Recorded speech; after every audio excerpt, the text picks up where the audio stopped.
सुप्रभात बच्चों, मैं Vivekanand Chaturvedi education for skill channel में आपका स्वागत करते हैं।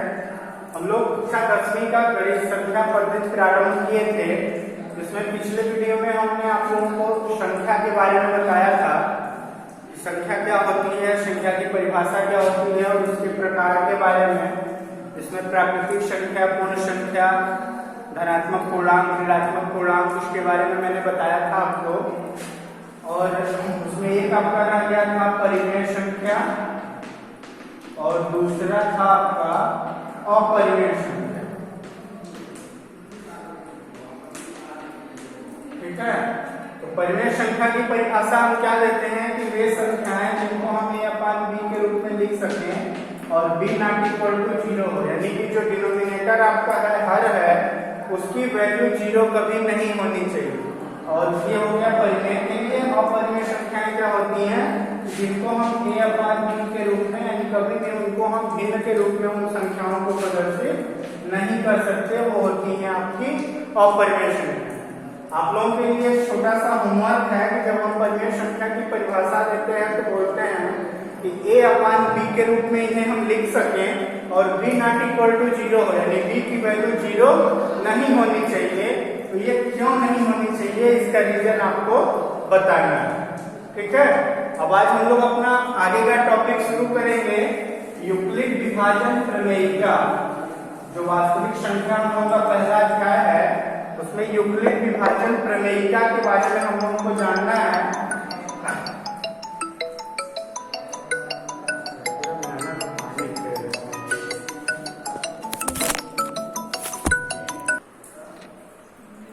आज हम लोग पढ़ेंगे यूक्लिड विभाजन प्रमेयिका।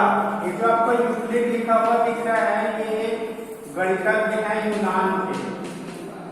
यूनान के एक गणितज्ञ है यूक्लिड। ठीक है, इन्होंने क्या किया था कि एक अपना विभाजन का, यानी कि भाग देने का एक सिद्धांत दिया था, जिसे हम कहते हैं यूक्लिड विभाजन प्रमेयिका। और वो सिद्धांत हम लोग बचपन से पढ़ते आ रहे हैं। वही चीजें देखिए, मैं पिछले वीडियो में आपको बताया था कि हम चीजों को जानते हैं लेकिन हम केयर नहीं करते, सेंसिटिविटी नहीं दिखाते अपनी, तो हम समझ नहीं पाते हैं कि ये वही चीज है। अभी मैं आपको बताऊंगा तो आपको भी कहेंगे कि हाँ, ये चीजें तो हम बचपन से पढ़ते आ रहे हैं। पहले मैं उसको लिख दे रहा हूं। क्या होता है भाज्य, ये चार चीजें आप जानते होंगे, भाज्य, भाजक, भागफल और शेषफल। ठीक है, भाज्य, भाजक, भागफल और शेषफल, इन्हीं चारों चीजों के बारे में यूनान के जो गणितज्ञ थे यूक्लिड, इन्होंने एक संबंध स्थापित किया था, जिसे कहते हैं हम यूक्लिड विभाजन प्रमेयिका। इसी के माध्यम से हम जो है क्या करेंगे, अभी आगे संख्याओं का लसय और मसय निकालते हैं। जैसे छोटी छोटी संख्याएं होती हैं तो हम उनका गुणनखंड कर लेते हैं। ठीक है, गुणनखंड करना आपने 9th क्लास में सीखा होगा। लेकिन अगर संख्या बड़ी हो जाए तो उसको हम भाग विधि से करते हैं। ठीक है, तो उसी के बारे में इन्होंने बतलाया था। अब ये संबंध क्या था, भाज्य देखिए, जैसे मैं एग्जाम्पल लिख दे रहा हूँ आपका। जैसे 26, इसमें 5 का डिवीजन करना है तो ये 5 बार जाएगा और बचेगा कितना, 1। तो यहाँ जो 5 लिखा हुआ है वो क्या है आपका भाजक। भाजक मतलब होता है जिसमें हम भाग देते हैं, भाज्य मतलब होता है जिसमें भाग देते हैं, भागफल होता है जो भाग देने पे प्राप्त होता है, और शेषफल क्या होता है जो पूर्ण रूप में अगर भाग नहीं गया तो कुछ न कुछ यहाँ बच जाता है, इसे हम क्या कहते हैं, शेषफल कहते हैं। तो इन चारों में उन्होंने संबंध बताया था, जो वो क्या है कि ये जो हमारा भाज्य होता है, या भाजक और भाग जो है, भागफल और भाजक, इन दोनों के गुणनफल, यानी भाजक गुणित भागफल, ये मैं इसे मिटा दे रहा हूं, और धन शेषफल। ये देखिए, इन्होंने यही बताया था कि जो भाज्य होता है वह किसके बराबर होता है, भाजक और भागफल का आप आपस में गुणा करें और शेषफल को जोड़ दें तो वह भाज्य है। जैसे यहाँ एग्जाम्पल में आप देख लें कि 26 था तो 5 का 5 में गुणा करेंगे आप तो कितना आएगा 25 और एक शेषफल जोड़ देंगे तो क्या हो जाएगा 26। ठीक है, इसी को इन्होंने क्या कहा था, यूक्लिड ने बतलाया था हम लोगों को।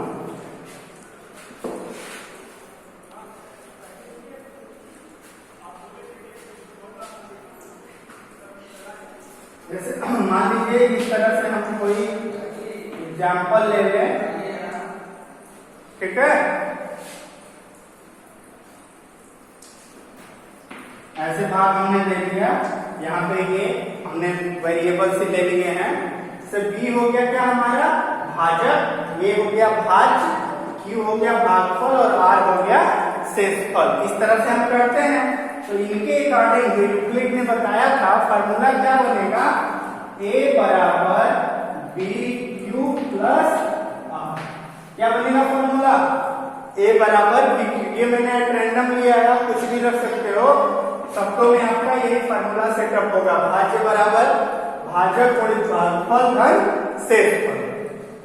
ठीक है, तो अगर हम b को क्या मान लें भाजक, a हो गया भाज्य, हमने भाग दिया q टाइम्स और q भी भाग जो है भाग गया, r हमारा शेष बचा, तो ये रिलेशन आपका निकल के आएगा a बराबर b q प्लस r। यही होता है यूक्लिड विभाजन प्रमेय का। ये क्या होता है, यूक्लिड विभाजन प्रमेय का। अब इसमें जो आपका r होता है, ये r क्या होता है, लेस देन और इक्वल टू b और ग्रेटर देन और इक्वल टू 0। यानी कि ये जो आपका भाजक है जिससे आप भाग देते हैं, शेष जो होता है उससे आपका क्या होगा, कम होगा। ठीक है, ये जो साइन लगता है इसे हम ग्रेटर देन और इक्वल टू पढ़ते हैं और केवल सिंगल रहेगा तो ग्रेटर और लेस पढ़ते हैं।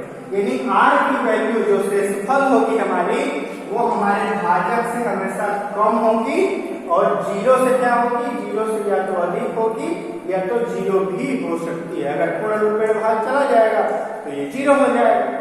ये होता है हमारा यूक्लिड विभाजन प्रमेय का। जो यूनान के गणितज्ञ थे यूक्लिड, इन्होंने जो है भाज्य भाजक भागफल और शेषफल में एक संबंध स्थापित किया था जिसे यूक्लिड विभाजन प्रमेयिका के नाम से हम जानते हैं। और वो संबंध क्या है कि जो भाज्य होता है हमारा, वह भाजक और भागफल के गुणनफल के और शेषफल के योग के बराबर होता।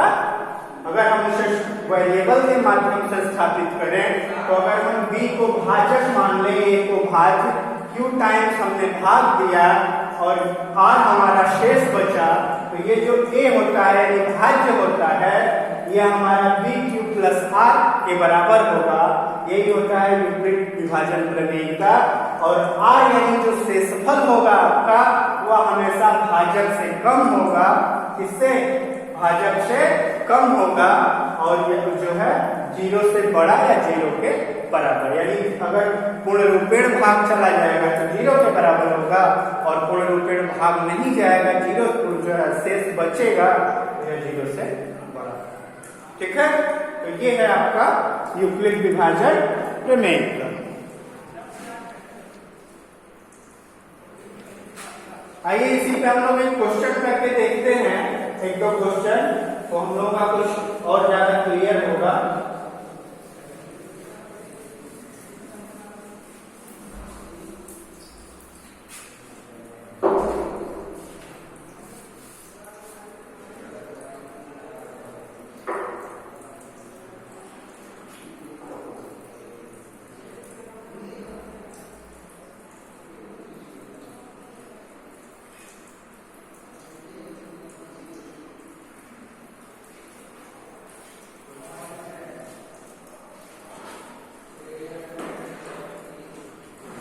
देखिए आपका एक प्रश्न दिया हुआ है कि दिखाइए कि प्रत्येक धनात्मक समपूर्णांक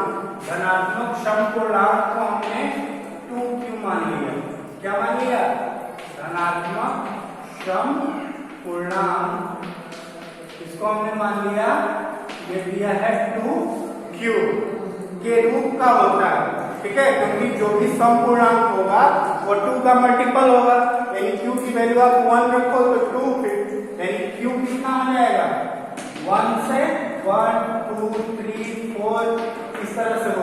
1 रखोगे तो 2, फिर 2 पे 4, 3 पे 6, 8 ऐसे करके आपको मिलता जाएगा। यानी धनात्मक समपूर्णांक 2q का मल्टीपल होता है, 2q के रूप में होता है, ठीक है। तथा प्रत्येक धनात्मक विषम पूर्णांक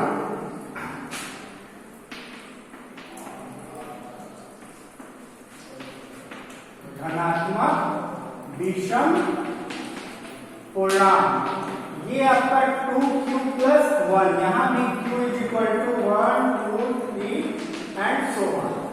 कहने का मतलब क्या है कि सवाल ये दिया है कि हमको एक प्रूफ करके दिखाना है, एक सिद्ध करके कि जो धनात्मक समपूर्णांक होता है वह 2q के रूप में होता है, जहाँ q की वैल्यू 1, 2, 3, 4 एंड सो ऑन होती है, और धनात्मक विषम पूर्णांक 2q प्लस 1 के रूप में होता है, जहाँ q की वैल्यू 1, 2, 3, 4 एंड सो ऑन होती है।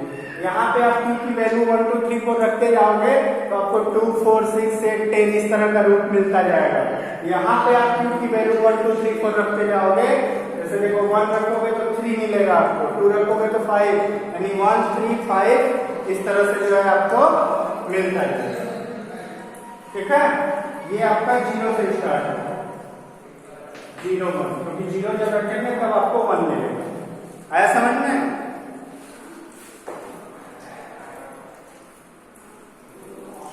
अब देखिए, इसको प्रूव करने के लिए हमने माना A कोई धनात्मक पूर्णांक है। A क्या है? कोई धनात्मक पूर्णांक, और B बराबर कितना दिया हुआ है? 2। A B हमें 2 मानना पड़ेगा संख्या, तो B बराबर हमने कितना मान लिया? 2। अब जो यूक्लिड विभाजन प्रमेयिका है उसके अनुसार हम क्या लिखेंगे? A बराबर 2B प्लस R, ये लिखेंगे ना। A बराबर 2B प्लस R, सॉरी ये 2Q दिया है ना, तो 2Q प्लस R। अब ये R1, R2 हर नंबर के लिए आप ऐसे ही लिखते जाएंगे, और R की वैल्यू क्या है यहाँ पे? R की वैल्यू 0 से लेकर और 2 से लेस। ये हो गया आपका A बराबर 2Q प्लस R1, और R की वैल्यू क्या है? ठीक है। अब इसके अकॉर्डिंग R की वैल्यू यहाँ पे या तो 0 होगी या तो 1 होगी, क्योंकि 2 से लेस लेना है, तो 2 से हमने धनात्मक पूर्णांक माना है, तो 2 से लेस क्या होगा? 2 ही नंबर होंगे, या तो 0 होगा और या तो 1 होगा। तो अगर R की वैल्यू आप क्या रखेंगे? 0 रखेंगे तो हमेशा आपको क्या मिलेगा? धन पूर्णांक मिलेगा। अगर R की वैल्यू आप 0 रख रहे हो तो A बराबर आपको 2Q मिलेगा, और R की वैल्यू अगर आप 1 रख रहे हो तो A की वैल्यू क्या मिलेगा आपको? 2Q प्लस 1 मिलेगा।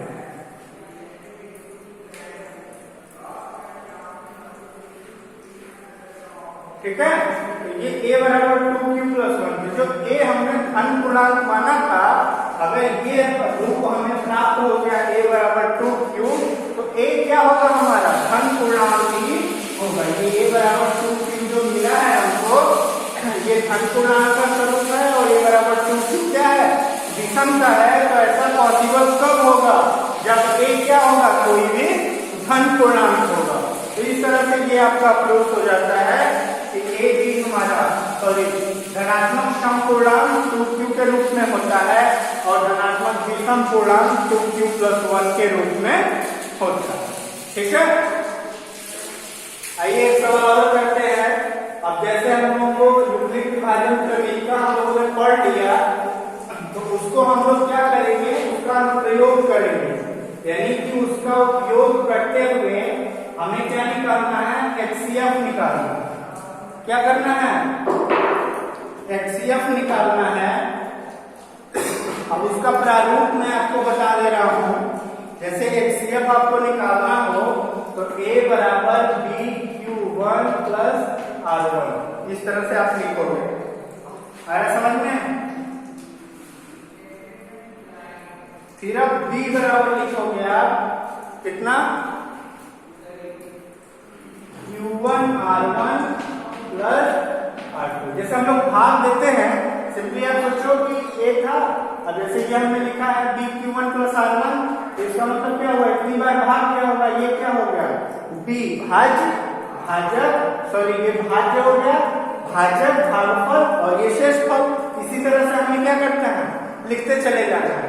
अब यहाँ ये हो गया, तो अब अगला भाज्य क्या बनेगा आपका, जो शेषफल होगा और जो भागफल होगा, उन दोनों को गुणा करेंगे, ये बनेगा। इसी तरह से आप क्रम में लिखते जाएंगे। आइए मैं एग्जाम्पल करा के आपको दिखाता हूँ, तो आपको समझ में आएगा बेटर।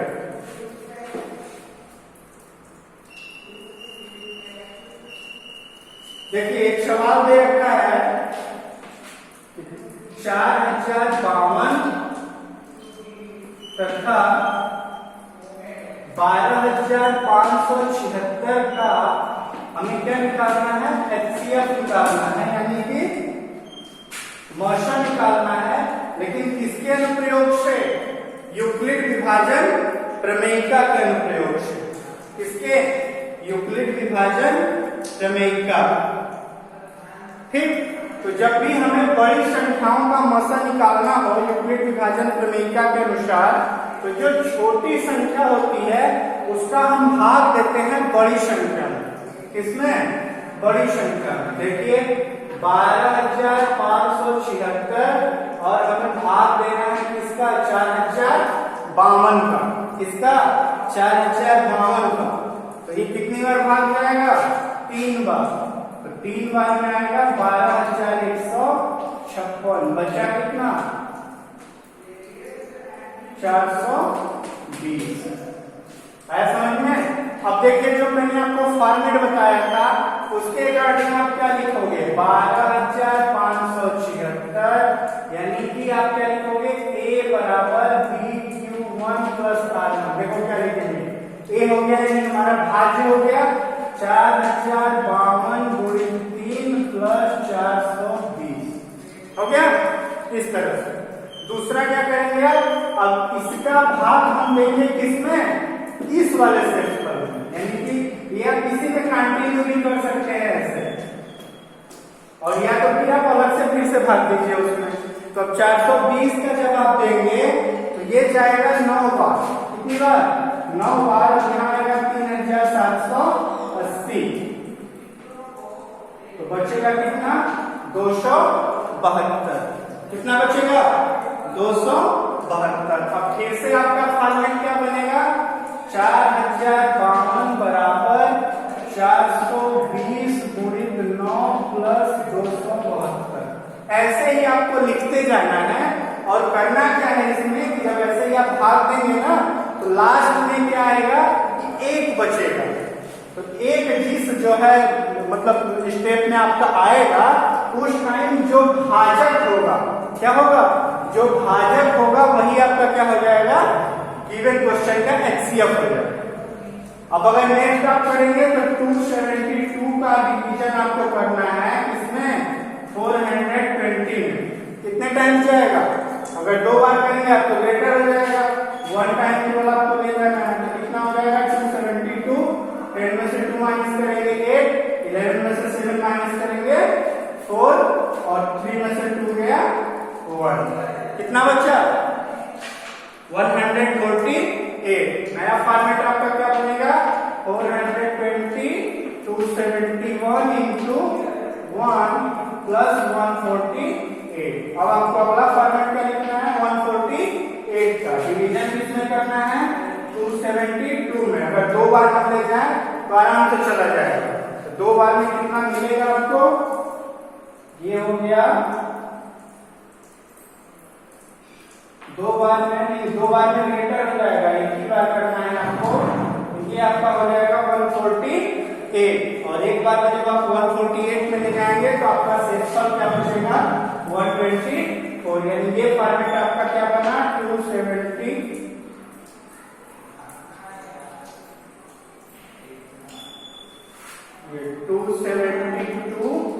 148 into 1 plus 1 to 4। ठीक है। अब देखिए मैं इधर कर दे रहा हूं 124 का करना है आपको किसमें 148 में। तो ये देखिए 2 बार पूरा पूरा चला जाएगा, ठीक है। 2 2 के 8, 2 गुना 4, 2 एकम 2, ये कैंसिल हो गया। यानी लास्ट फॉर्मेट आपका आया 148 is equal to 124 into 2 plus 0। यही आपको करना है जब आपका ये रिमाइंडर क्या आ जाए 0 आ जाए, तो उस टाइम जो ये होगा भाजक क्या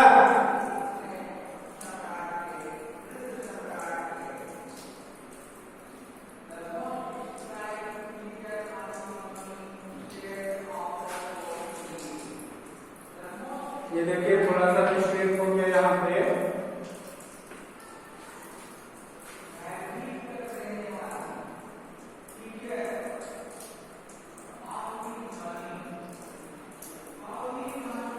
ठीक है, अभी देखिए ये पूरा नहीं हुआ है 1 प्लस 24, ठीक।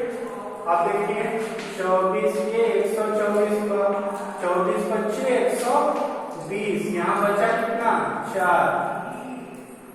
अब देखिए 4 का फिर क्या करेंगे, यहाँ पे आप लिखोगे 124, ये हो गया 24 इंटू 5 प्लस 4, फिर 4 का करेंगे 5 में, 4 बन गया 4, बचा कितना 1 का करेंगे 4 में, तो 1 4 जा 4, यानी कि आप यहाँ लिखोगे 5 is equal to 4 into 1 plus 1, और लास्ट में आप लिखोगे 4 1 इंटू 4 प्लस 0। ये देखिए थोड़ा मिस्टेक हो गया था यहाँ। तो ये आपको टोटल करना है यूक्लिड विभाजन क्रमिका से लसक मसक कैसे निकालना है, यानी कि जो है आंसर कितना आ जाएगा आपका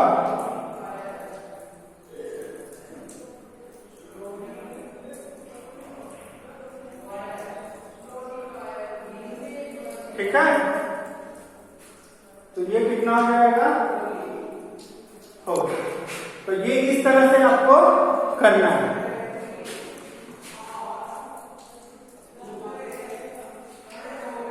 तो ये देखिए जो है आपको करना क्या है, अगर 2 संख्याओं का मसक दिया हुआ है तो छोटी संख्या का डिवीजन आप स्टार्ट करेंगे, ठीक है, और बड़ी संख्या में भाग देंगे। जो आपको शेष जो है शेष प्राप्त होगा उसका फिर आप अगले वाले भाजक में देंगे, ठीक।